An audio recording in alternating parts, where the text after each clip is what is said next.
Hey everyone, and welcome to This Explainer. Today we're unpacking a massive shift that is happening right beneath our feet, literally right now.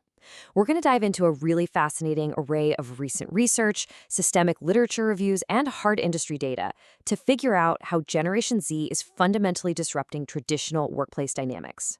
So if you want to know exactly how the most successful organizations out there are retaining top talent and designing the future of work, well, you are absolutely in the right place. Let's get into it.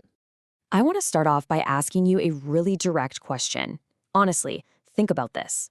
Is your organization ready for the Gen Z-dominated workplace of 2030? Because based on the data from our sources, by the year 2030, Gen Z isn't just going to be entering the global workforce, they are going to be the absolute backbone of it.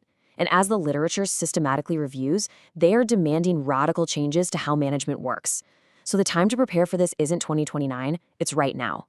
2.8 trillion rupees. Yeah, trillion with a T. According to data from the workplace strategy firm Unispace, this massive number represents the current investment in reimagining office spaces in India alone. Just India. To put that into perspective, it proves that adapting to Gen Z is not just some nice-to-have HR trend. No way. It is a critical, high-stakes business survival strategy. Companies are putting real, serious capital on the line to completely transform their approach to where and how work gets done. All right, to make sense of all this, here is our roadmap for today. First up, we'll look at the Gen Z disruption. Second, we're redefining mental health. Third, we'll explore the physical-digital workspace. And finally, we'll talk about designing talent retention. Okay, Section 1, the Gen Z disruption. We're moving from transactional to aspirational. So look at it this way. According to research by Julia Pisek-Jodlowiec, we're rapidly moving away from traditional management. You know the kind. It's highly transactional, strictly output-driven, heavily reliant on financial rewards, and built on rigid hierarchical structures. Instead, the new standard is human-centric management. This is aspirational, it's purpose-driven, deeply focused on holistic well-being, and values radical flexibility. And what's absolutely crucial to understand here is that Gen Z isn't just demanding these things to be difficult. They're actually driving a totally necessary evolution toward a healthier, much more balanced workforce, where, employees are viewed as human beings first. And the behavioral shift we're seeing backs this theory up perfectly. Get this. 92% of Gen Z employees navigate multiple digital tools simultaneously. Because they're so digitally connected, they don't necessarily need a quiet desk to do solo work. They can literally do that anywhere. Instead, their presence in the office has driven a massive 78% surge in the use of collaboration spaces. This digitally native generation is fundamentally changing how physical office space is utilized. They are prioritizing connection over isolation. Moving right along to Section 2, redefining mental health.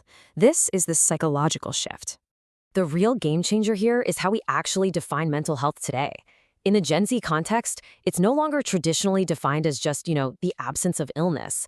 It's an active, positive state. Because Gen Z grew up entirely online, combating social media overstimulation is now a core component of their well-being. It involves actively setting digital boundaries, managing screen time, and, importantly, fostering authentic, in-person connections. It's a continuous, deliberate effort to maintain a healthy psychological balance.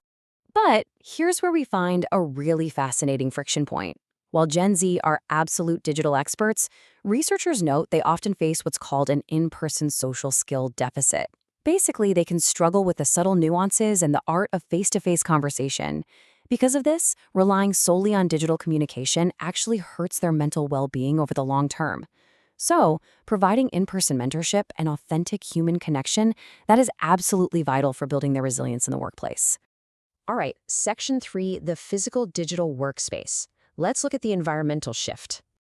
According to workplace strategy experts, the old static office is dead. Workspaces are now literally morphing in real time based on employee usage. We're seeing adaptive surfaces that transition seamlessly from individual desks to collaborative hubs, depending on what the team needs right that second. These environments are being driven by AI to intuitively optimize lighting and temperature. They're integrating really cool wellness features like circadian lighting to support natural sleep cycles. And they are heavily prioritizing community-driven collaboration areas. The office is becoming this highly dynamic ecosystem, designed specifically to enhance both human well-being and productivity at the same time. And if you're sitting there thinking, oh, that's decades away, nope.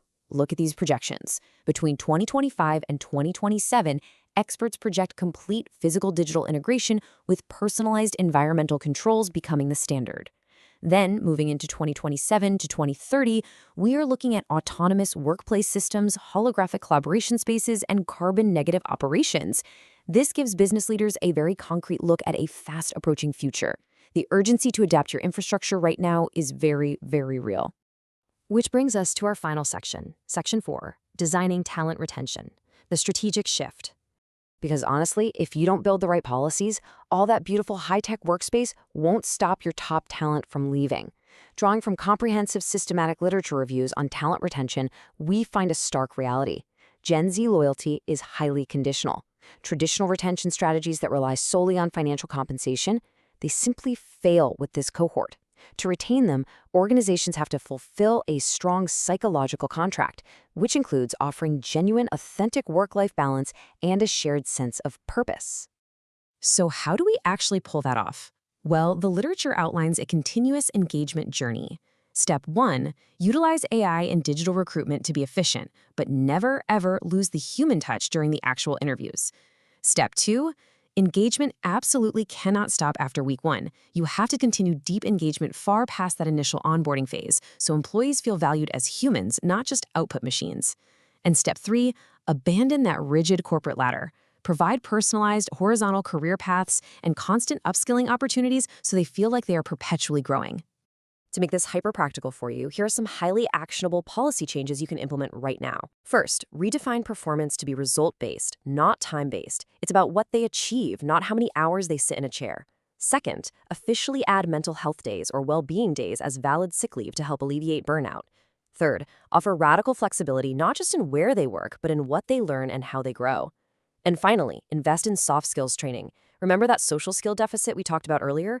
Support them in navigating office diplomacy and interpersonal communication to set them up for lasting success.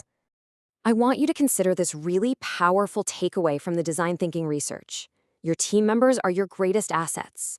Investing in their growth and development can foster a positive and productive work culture. Retaining the next generation requires a genuine, human-centered investment in their lives, both personally and professionally. It really is a fundamental shift in how we value the very people driving our businesses forward. Which leaves us with one final big question. Are you ready to be a part of the workplace revolution? The shift from transactional management to aspirational, human-centric design is already well underway. The data is clear, the psychology is mapped out, and the strategies are proven. It's entirely up to organizations to take the leap. Thank you so much for joining me for this explainer, and I really hope this helps you build a more engaging, resilient workplace for the future. Catch you next time.